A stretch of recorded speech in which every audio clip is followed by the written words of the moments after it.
কাদা মাটি দিয়ে একটি সুন্দর প্রাসাদ বানায় এবং খুব সুন্দরভাবে বাংলাদেশের পতাকার রং করে। সে প্রাসাদটি বাইরে নিয়ে আসে সবাইকে দেখানোর জন্য।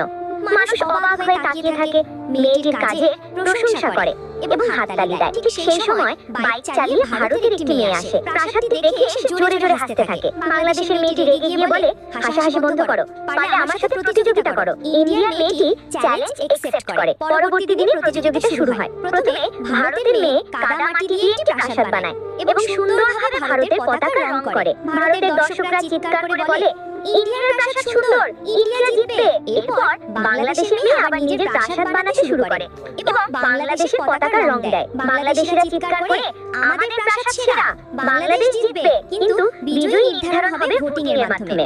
যদি মনে করো ভারতের প্রাসাদ সেরা, লাইক করো, আর যদি মনে করো বাংলাদেশের প্রাসাদ সেরা, কমেন্ট ও সাবস্ক্রাইব করো। দেখি কোন দেশের শক্তি বেশি।